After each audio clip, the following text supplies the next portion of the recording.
Yiba Isherba Mayuan. Ling ling ling. That's roughly what I brought home last year. Breaking my back for a construction firm that couldn't pick my daughter out of a lineup. And on the Thursday, my appendix decided to detonate. My wife's biggest concern wasn't whether I'd live. It was whether Providenciales had a decent cancellation policy. Let me back up. My name is Walter Voss. I'm 52 years old and I live well. Lived in a stone front house in Meadow Ridge, a suburb east of Aurora, Colorado, off Larkspur Hollow Road. I'm a senior project manager for a commercial construction outfit. I build schools, office towers, the occasional data center. I make good money. Not rich money. Good money.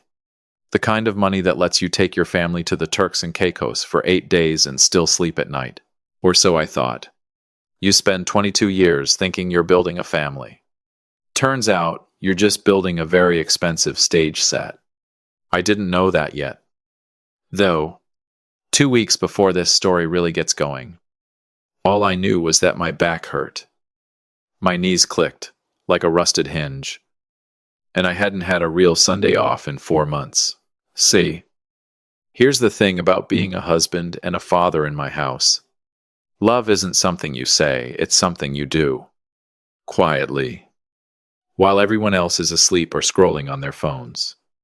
I resealed our driveway in April because Renee mentioned once, in passing, that it looked patchy.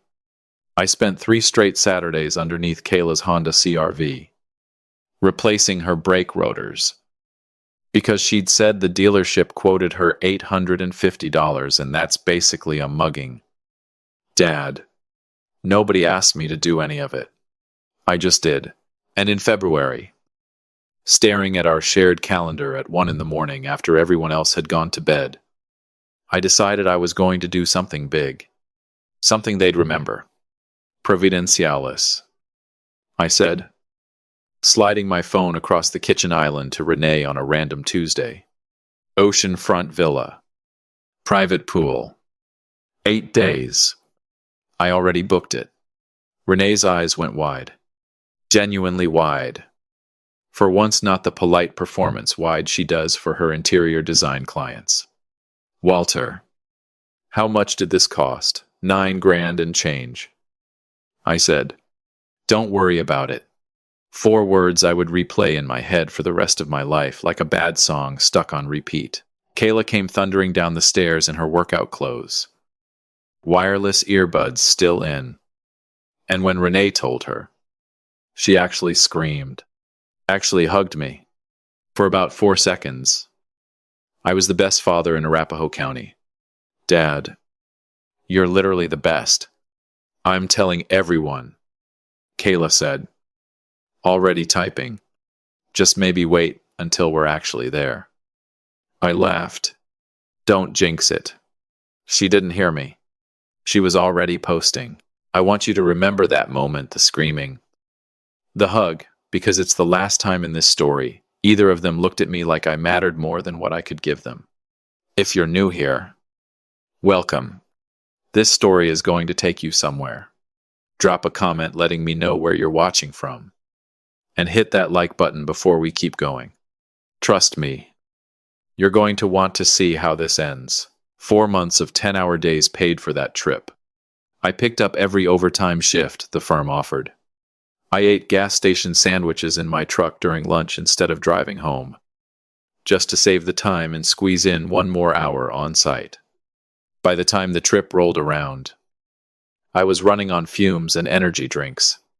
But I didn't care. I kept a countdown on my phone. 11 days to Provo. 6 days to Provo. 3 days before we were supposed to fly out of Denver International. I was in the garage organizing suitcases when it hit me. A pain low in my right side. Sharp. Like someone had reached in and twisted something that wasn't built to twist. I dropped to one knee. Then both knees. Then I was flat on the concrete floor of my own garage, sweating through my t-shirt, unable to catch a full breath. Renee. I managed to call out, but my voice came out thin. Useless. She found me maybe 15 minutes later, standing over me with a laundry basket on her hip, like she couldn't quite process what she was looking at. Walter. What are you? Okay, why are you on the floor? Hospital. I gasped. Ruptured appendix. Emergency surgery. I was in Ridgeview Memorial for one night and discharged the next afternoon. Because that's how insurance works now. They patch the hole in you and shove you out the door before you can stand up straight. I had a 5-inch incision held together with surgical glue, a bag of prescription painkillers, and doctor's orders: no lifting, minimal movement. Someone should be checking on you regularly for at least a week. Renee drove me home from the hospital in near silence. I remember thinking, she's just scared. She's processing. Give her a minute. I gave her a minute. Then I gave her a day. By the second day, I realized the silence wasn't fear. It was math. I was propped up in bed, still groggy, when I heard her on the phone in the hallway. Her voice had that clipped, irritated tone she uses with contractors who show up late. No. I know. Paula. I know. But it's non-refundable. That's the whole problem. $9,000 just gone, if we don't go. No, he's fine. He's resting. The doctor said he just needs quiet. Fine. He's fine. I was lying in a bed with a hole in my abdomen held together by glue. And I was fine. I told myself I misheard the tone. I told myself a lot of things over the next 48 hours. On the third night after my surgery, Renee sat on the edge of the bed. She was dressed, actually dressed, hair done, and there was a suitcase by the bedroom door that I hadn't given permission to be packed. Something in my chest already knew what was coming before she opened her mouth. Honey, she started, and I want you to understand. She used the exact same tone she uses when she's telling a client their kitchen backsplash choice is a bold decision. The $9,000 is 100% non-refundable. If we stay home, we're just flushing cash down the toilet. And the doctor did say you need total quiet to heal. We'd just be in your way. I stared at her. You're leaving. While I can't stand up on my own, Kayla already has her bags packed. Walter. She's been so excited. You wouldn't want to take that away from her. Would you? There it was. The move. Make it about someone else's happiness. So my objection makes me the villain. Renee. I need help. I can't drive. I can barely make it to the bathroom without. You'll be fine, she said, standing up, smoothing her blouse. It's 8 days. We'll FaceTime. Then, and I still don't fully believe this part happened. Even though I watched it with my own 2 eyes, she pulled out her phone right there at the foot of the bed and called Paula. Hey. So Walter obviously can't make it. Such bad timing, she said, laughing a little, like it was a scheduling conflict and not a medical emergency. You guys should take the master suite instead. Seriously. Don't let it go to waste. She hung up, looked at me almost cheerfully, and set a bottle of water and a sleeve of saltine crackers on my nightstand. Just order something if you get hungry, she said. Love you. Feel better. The garage door went up, then down. Then the house was silent in a way I'd never heard it before. Not peaceful silent. Abandoned silent. She never said the words, "You're ruining the trip" that night. She didn't have to. It was written all over the packed suitcase. The master suite offer. The saltine crackers left on my nightstand like I was a hamster. Somebody forgot to rehome before vacation. I lay there for a long time, staring at the ceiling fan spinning slow circles above me. And I remember thinking one very clear thought, 22 years of Sundays. And this is what it bought me. I don't know exactly how long I was alone. Time gets strange when you're flat on your back, drifting in and out on painkillers, listening to your own house creak and settle around you like it's laughing. Hours. Maybe long enough that the crackers were gone and the water bottle was empty. And I was seriously considering trying to crawl to the kitchen. Then I heard the front door. My first thought was pure panic. Someone's in the house. Then I heard a voice I recognized calling out from the entryway. Uncle Walt, hey. It's just me. Don't shoot me, or whatever. Diego. My sister's kid. 24. Works nights as a line cook at the Copper Kettle Diner off Colfax. Have been trying to save up for his own food truck for the better part of 2 years. Renee's called him a dropout couch surfer more than once at family dinners, usually right to his face. Usually followed by that laugh she does. That isn't really a laugh. He appeared in my bedroom doorway in his work hoodie, keys still in his hand, and just stopped. Looked at me. Looked at the empty water bottle. Looked at the suitcase-shaped dent still in the carpet by the door. Mom told me what happened, he said quietly. Said you had surgery. Figured somebody'd be here with you. They left for Provo, I said. And even I could hear how flat my voice sounded. Couldn't get the refund. Diego didn't say anything right away. He just set his keys down on the dresser. When did you last eat something that wasn't a cracker? I didn't know it yet. Lying there half delirious on painkillers. But that question, that's stupid. Simple question, was the first real kindness anybody had shown me in 3 days. All right, Diego said, already rolling his sleeves up. Give me 20 minutes. I'm making you broth. At the door. He paused. And for a second he looked older than 24. Nobody should have left you like this. Uncle Walt.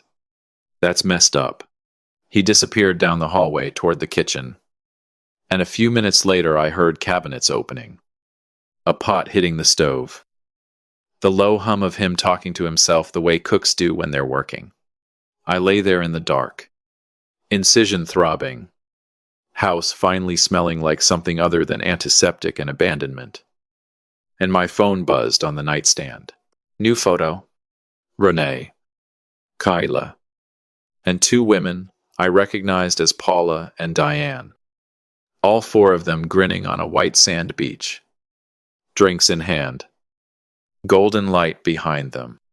The caption read, finally exhaling. I set the phone face down and closed my eyes. Somewhere down the hall, I could hear Diego humming while he cooked. For the first time in 4 days, I let myself breathe. Grief has a smell. I learned that week. It smells like chicken broth and rubbing alcohol, and a house that's too quiet at 2 in the afternoon. Betrayal has a sound. It sounds like a notification chime on a phone you're too scared to pick up.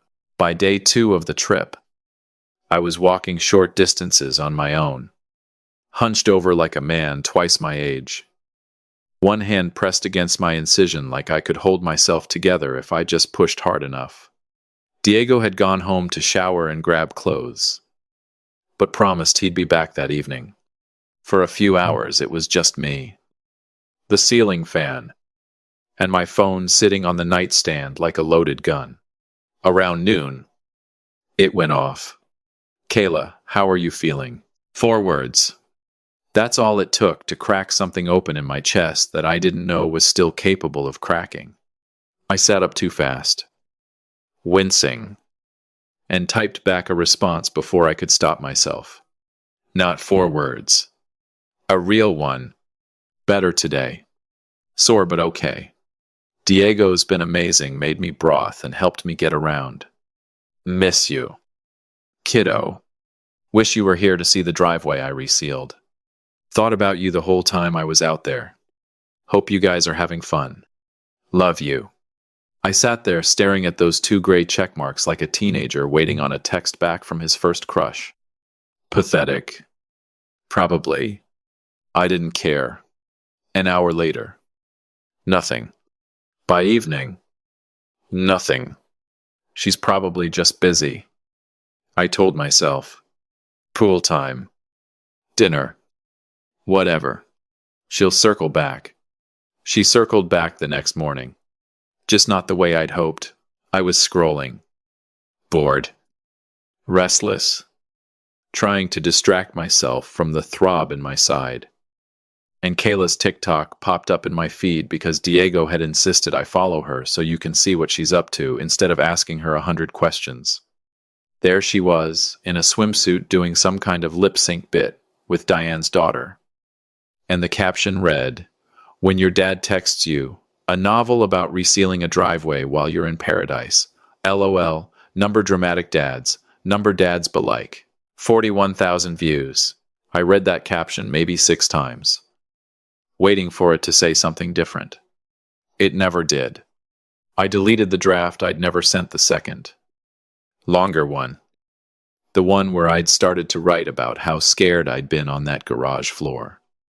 How I thought maybe I was dying and the last thing I'd think about was her laugh. Gone. Deleted. I set the phone face down on the nightstand and stared at the ceiling fan going in slow. Useless circles. You spend 20 years teaching a kid to ride a bike, to drive a car, to believe in herself. And somewhere along the way, she learns to make content out of your pain instead. I didn't cry. I want to be clear about that, because I know how the story sounds. I didn't cry. Something colder happened instead. Something settled.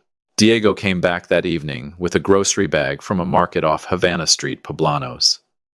Tortillas. A rotisserie chicken. The ingredients for real pozole. Not the sad broth and cracker situation from before. He caught me staring at nothing.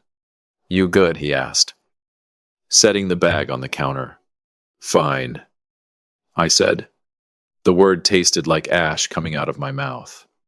It was the same word Renee had used on the phone with Paula. He's fine. Diego didn't push. That's one thing about that kid, he doesn't push. He just stays. He started chopping onions at my kitchen island. And for a while, the sound of a knife on a cutting board was the only thing in the house that made sense. Around 10, his phone rang. He glanced at it, and something flickered across his face before he silenced it and shoved it back in his pocket. "Who was that?" I asked. "Nobody. Work stuff."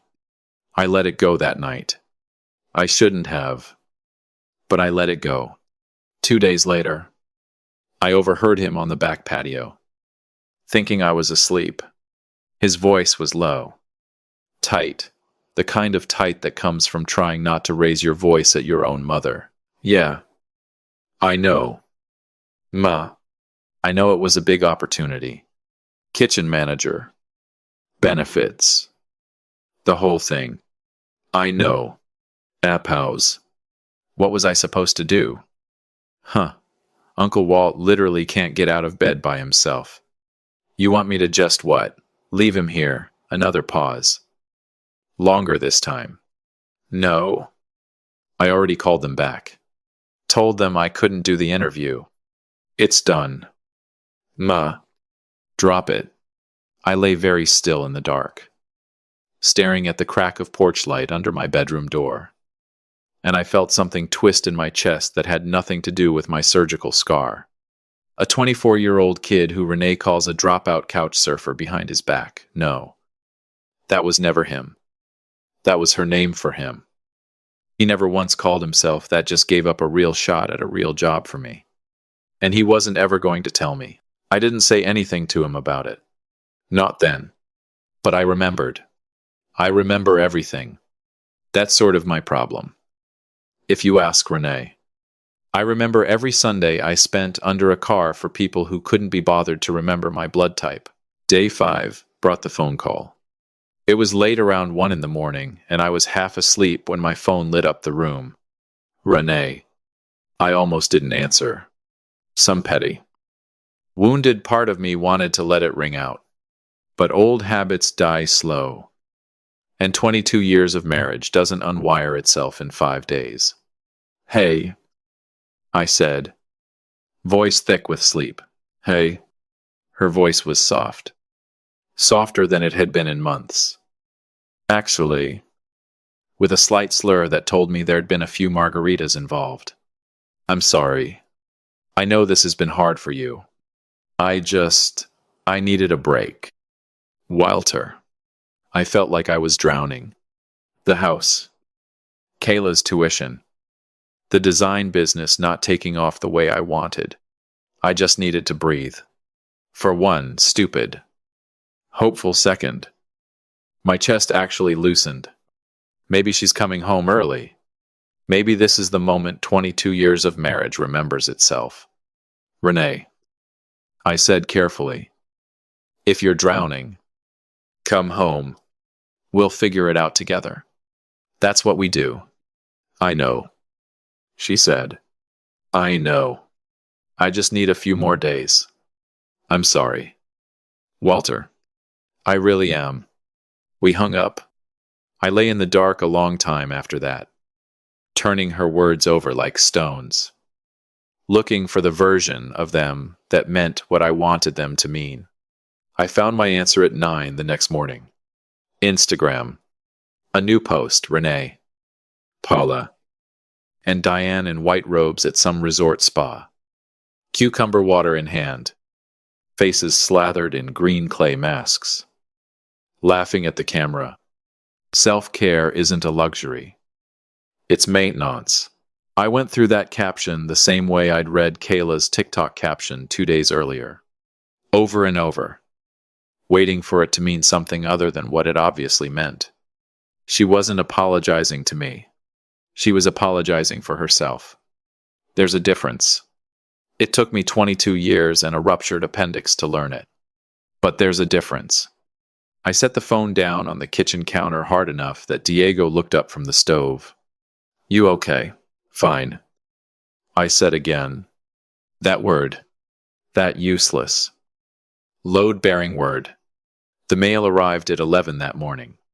Diego brought it in a stack of the usual junk. A pizza flyer. A package for Kayla. She wasn't home to receive. And one bright yellow envelope stamped certified mail signature required. Under normal circumstances, Renee handles the mail. She's fast about it, almost weirdly fast. Snatching it off the counter before I even get a look most days. I never thought much of that before. Ito now. You want me to just set this on the counter? Diego asked, holding up the yellow envelope. Something in my gut told me not to wait.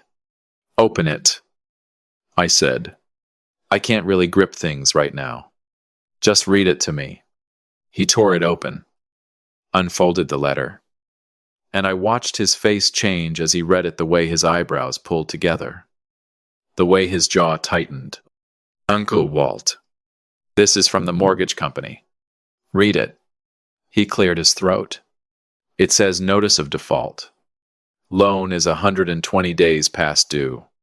Says if payment isn't received within 21 days, they'll begin foreclosure proceedings. The kitchen went very quiet. I could hear the refrigerator humming. I could hear my own heartbeat. Weirdly loud. Weirdly slow. That's not possible, I said. I set up autopay years ago. That mortgage gets paid on the first of every month. Automatically. Out of the joint account. I mean, Diego said gently, holding the letter out toward me, even though we both knew I couldn't do much more than glance at it. It's saying otherwise. I sat there on the bar stool staring at that yellow paper, and my mind went somewhere strange and specific, back to every Sunday I'd spent resealing that driveway, replacing that fence panel, redoing those brake rotors. On my one day off, week after week, year after year, I built this house with my hands, and somebody had quietly been letting it slip through their fingers behind my back. She wasn't ruining my vacation. She was destroying my life. There's a difference. It took a certified letter to teach me that one. 2. Diego, I said, and my voice came out steadier than I expected. helped me get to my laptop.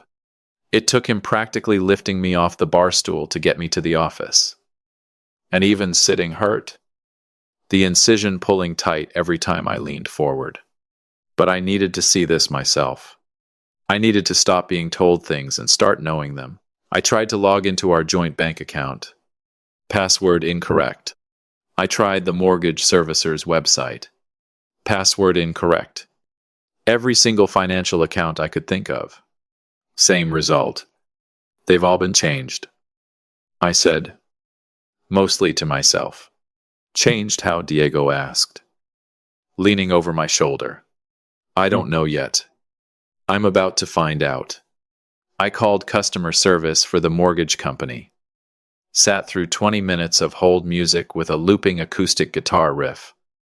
And finally got a representative who, after verifying my identity with my social security number and a security question about my first car, reset my access.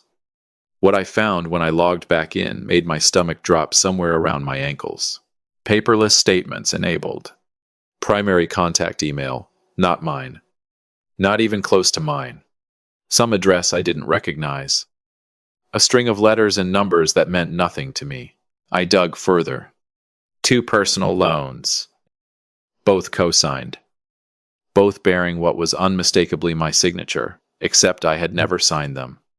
They were executed through a digital signature platform.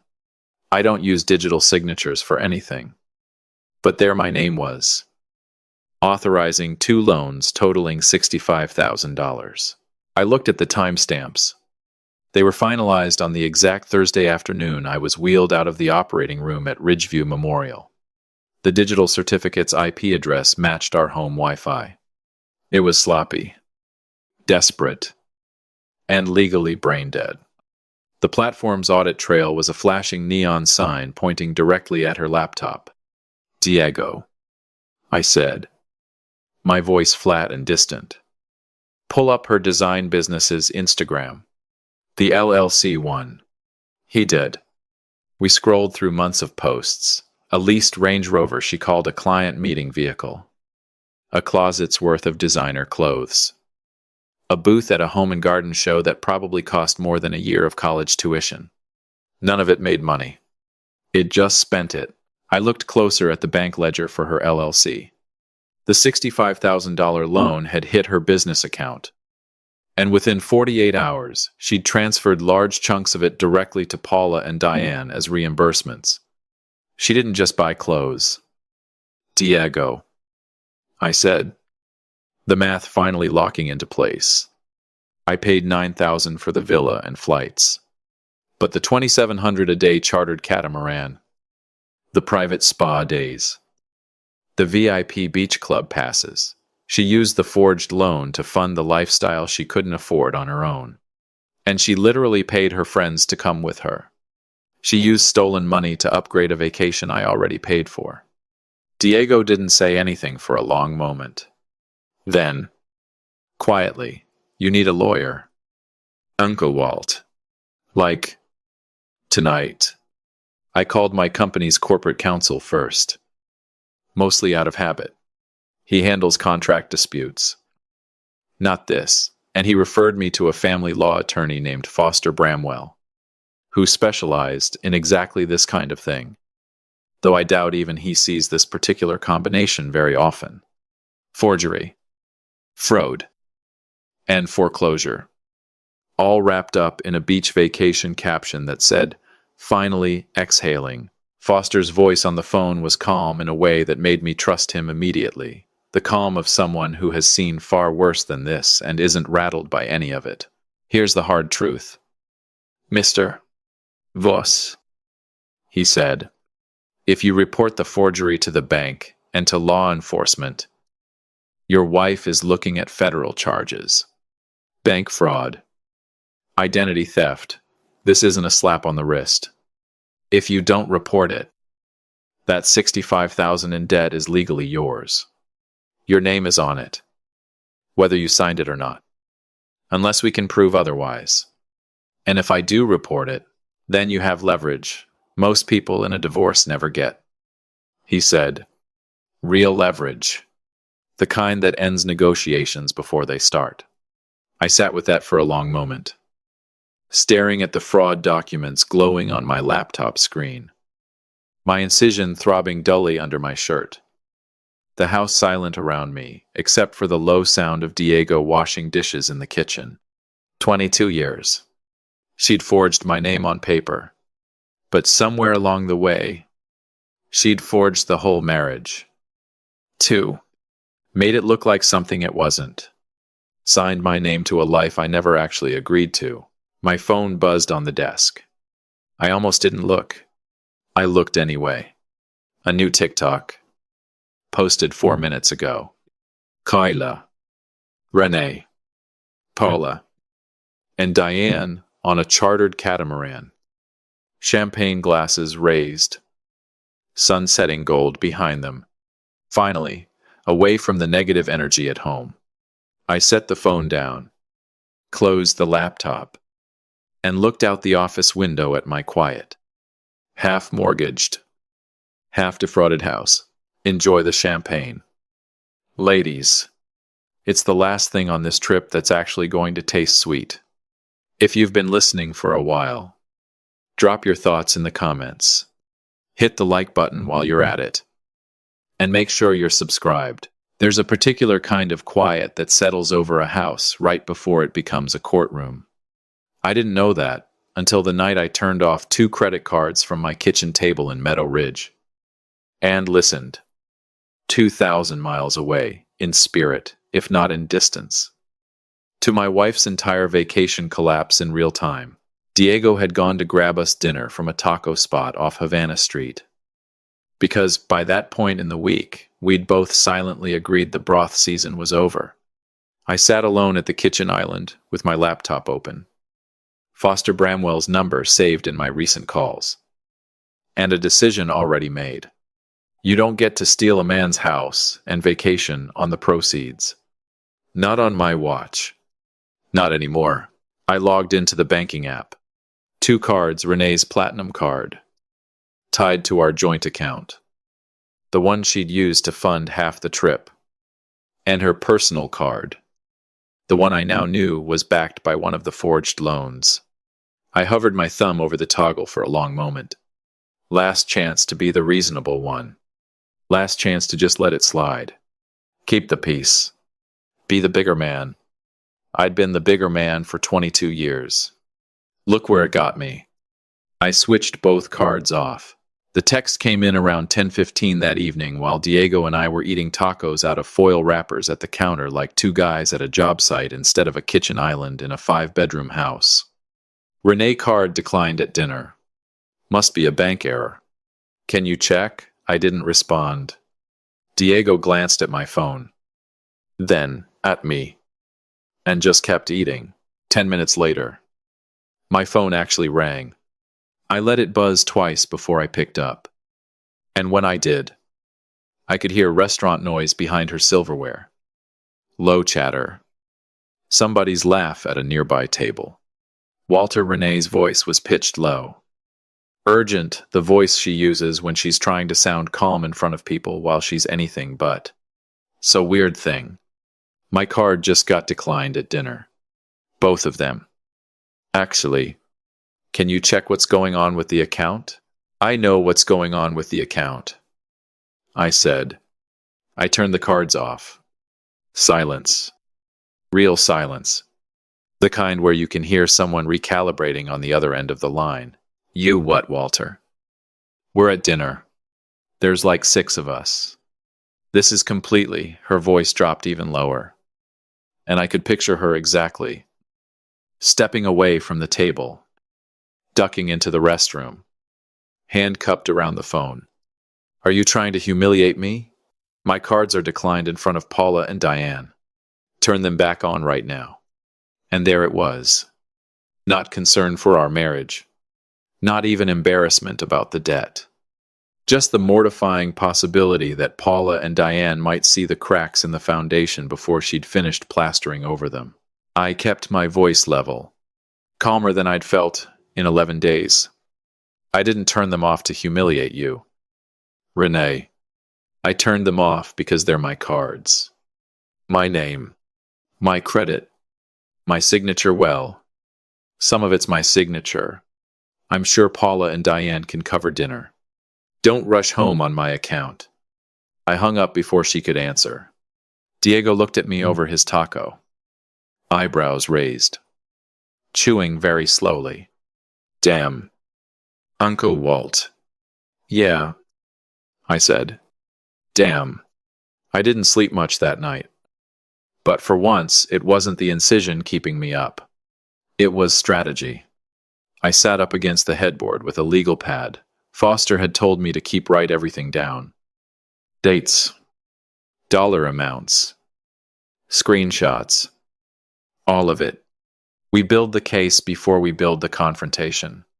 By 2 a.m, I had 4 pages of notes and a plan that felt less like revenge and more like a demolition schedule. Which I suppose is fitting. I've spent 22 years in construction. I know how to take a structure apart safely. So it doesn't hurt the people standing near it. Except this time. The people standing near it were the ones who built the structure crooked in the first place. The next morning, Foster filed for an emergency financial injunction, freezing every joint asset, every account with both our names on it, before Renee could touch another dollar. It went through by mid-afternoon. Every account frozen, every card dead, whatever cash she'd carried onto that catamaran was. As of 4:40 p.m. Mountain Time, the last liquid money she had access to. Then I did the part I'd been turning over in my head since the certified letter first landed on my counter. I opened a new email to 2 addresses I'd pulled off the Home and Garden Show's sponsor list, cross-referenced against Paula's husband's LinkedIn and Diane's husband's dental practice website. Subject line: regarding recent financial activity involving your household accounts. I attached 3 things. My hospital discharge paperwork from Ridgeview Memorial, dated the same week their wives were photographed at a resort spa with mine. A summary, not accusatory, just factual. Numbers and dates of the forged loans and where that money had gone. And a screenshot of the self-care isn't a luxury post. Timestamped the same morning I'd been trying to reheat broth with one working hand. I didn't editorialize. I didn't need to. The math did the talking. You don't throw a punch when the truth can land it for you. That's something Foster told me. And it's the best legal advice I've ever gotten for free. I hit send at 11:12 p.m. and went to go help Diego look at the food truck he'd been eyeing for over a year. Because that was the other thing I did that afternoon. And it felt better than every other part of the plan combined. The truck was parked in a dealer lot off Sheridan Boulevard Silver with some rust around the wheel wells. A busted exterior menu board. But a kitchen inside that Diego had clearly memorized down to the inch. The flat top. The fryer. The walk-in space he kept calling tight but workable with the kind of hope in his voice I hadn't heard from anyone in this story so far. Except myself. Back in February. Sliding my phone across the counter with Providenciales pulled up on the screen. You don't have to do this, Diego said, standing next to me in the lot, hands shoved in his hoodie pocket, trying and failing to sound like he meant it. I know I don't have to. I said, I want to. You gave up a real job to spoon-feed your Uncle Broth and carry his mail. The least I can do is not let that be for nothing. We worked out the terms in the truck's front seat with Foster on speakerphone. My personal savings never touched by the joint accounts. Never touched by anything funding the purchase outright. A real partnership. Drawn up properly. I'd handle the books, the licensing, the business side. I actually understand that from 22 years of managing budgets on job sites. Diego would own the kitchen. Own the food. Own the thing he'd actually be good at. Diego's Comfort Kitchen, he said, testing the name out loud for the first time, looking up at the blank menu board like he could already see it painted there. Sounds like something worth showing up for, I said. It was the first thing in 11 days that felt like it was actually being built instead of torn down. They landed at Denver International the next evening. I know because Kayla's location was still shared on the family tracker Renee had insisted we all keep years ago for safety. She'd said, back when safety was still something she cared about that didn't just mean her own comfort. I watched the little dot move from the airport onto E470 toward Meadow Ridge. And I sat at the kitchen table and waited. Foster was already there beside me. A folder in front of him. Quiet and unbothered. The way a man is when he's done this 100 times and knows exactly how it ends. Diego stood in the kitchen doorway. Not hiding. Not performing. Just there. Quietly wrapping his knives in a cloth roll. Getting ready to head to the new truck for an early prep shift. Because life, unlike Renee's Instagram captions, actually keeps moving whether you're ready or not. The garage door went up. Then down. Footsteps. The front door swung open hard enough to bang against the entryway wall. Renee came in first. Her face sunburned across the nose. Her designer sunglasses pushed up into her hair. Her eyes wide with a frantic, unhinged terror. Kayla lagged behind her, clutching her phone like a shield. Renee didn't even look at the lawyer. She lunged toward the table. "What did you do?" she screamed, her voice cracking. "Walter." "What the hell did you do?" Diane's husband called her at the airport, screaming. Paula's husband froze their joint accounts. "They wouldn't even ride in the same car with me. They think we're running some kind of financial scam." I sat up straight, pain-free, shaved, and completely calm. I didn't do anything. Renee, I just sent them the truth. I sent their husbands Your Design LLC's bank statements. I showed them the exact ledger lines where the $65,000 forged loans hit your account, and how you transferred thousands to Paula and Diane to pay for their shares of the catamaran and the resort. Their husbands aren't mad at me. They're mad because their wives accepted stolen, forged money to live like queens while I lay on a concrete garage floor. I didn't have to call you a thief. The digital audit trail did it for me. I want you to picture it the way I saw it. Me, sitting up straight at the table for the first time in almost 2 weeks. Dressed. Steady. Not the broken man on the garage floor anymore. An attorney beside me with a folder. And in the background, my nephew, the one they'd called a couch surfer, calmly packing his knives like a man who had somewhere real to be in the morning. "Walter, what is wrong with you?" Renee started. Voice, already climbing. "You humiliated me in front of Paula and Diane. You froze my cards. Do you have any idea? Sit down." "Renee," I said. Quiet. Not a shout. I didn't need to shout anymore. Something in my tone stopped her mid-sentence. She sat. Foster slid 2 documents across the table, side by side, and I watched her eyes drop to them. "Document A," I said, "is a completed police report for felony forgery and identity theft. 2 loans. $65,000. My name. Signed by someone who wasn't me. That report gets filed the second I decide to file it." Renee's face went pale under the sunburn. "Walter, I can explain. Document B." I kept going, not raising my voice, not letting her interrupt. "Is an uncontested divorce settlement. You waive the house. You waive alimony. You take on 100% of the fraudulent debt in your own name, because it was never mine to begin with." The kitchen was so quiet I could hear the ice maker cycling in the freezer.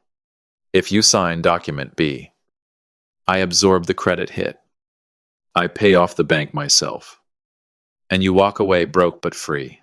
If you fight me on this, if you make me do this the hard way, I sign document A instead. The sheriff's office is 9 minutes from here. You'll leave this house in handcuffs instead of with a suitcase. Her hands were shaking by the time she picked up the pen. I watched 22 years of manufactured composure, every country club smile. Every self-care isn't a luxury caption, collapse into something small and human. And for the first time since this whole thing started. Honest. She signed. Kayla had been standing frozen near the doorway through all of it.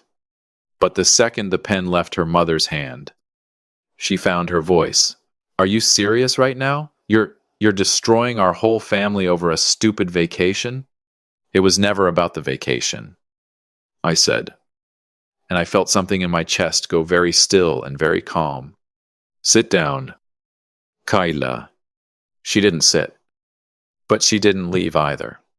I pulled up her tuition portal on my laptop and turned the screen toward her. I'm still paying your tuition and books directly to the university. Every semester. Because I respect your education, and I'm not going to let you pay for my mistakes or your mother's. That doesn't change. Her shoulders dropped just slightly. Like she thought that was the whole conversation. But the apartment lease I've been covering, that's done at the end of this month. Sorority dues. Done. The monthly allowance. Done. You want a lifestyle beyond tuition and books. You're going to go get a job like every other 20-year-old in this country. Dad. You can't just, I can. I said. And I am. She started to say something else. Something sharp, I could see it forming, but I wasn't finished. And for once in this house. Nobody talked over me before I was done. When you were 7, I said. And my voice actually shook a little on that one. No matter how calm I'd stayed through everything else. You used to bring me soup when I had a cold. You'd sit on the edge of the bed and tell me about your day at school. Every tiny detail. Like it was the most important news in the world. I used to think, I'm raising a good person. A kind person. I looked at her. Really looked. Maybe for the first time in years. I don't know who you are now. Kayla. I don't recognize her.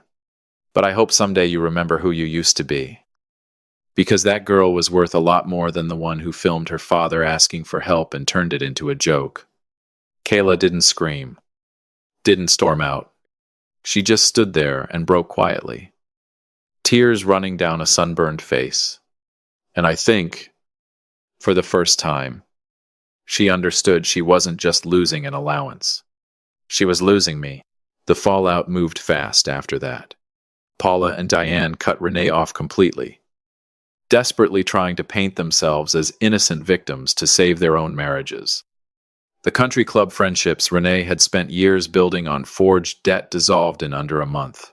7 weeks later, the divorce was finalized. Renee was renting a small one-bedroom off Sheridan Boulevard, working the sales floor at a department store, folding sweaters for customers who had no idea she used to host spa days on stolen money.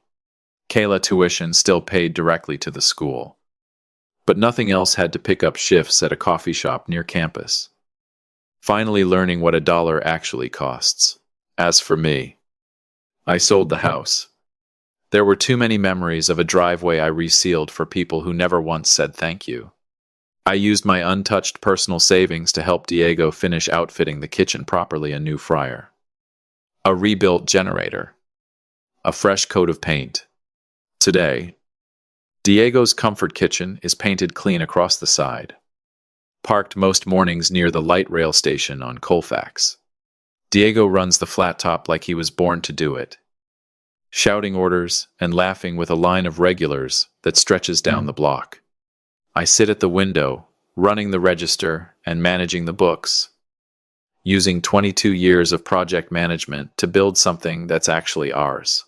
I watch him work, and I think about the garage floor, the crackers on the nightstand, and the pen shaking in Renee's hand. For 22 years, I thought I was building a home. Turns out, I was just building a prison. And the prison wasn't the house. It was the people inside it. Now I'm free. And I've never been lonelier. And I've never been happier. If you enjoyed this story, hit that like button, subscribe, and drop a comment below letting me know where you're watching from. I'll see you in the next one.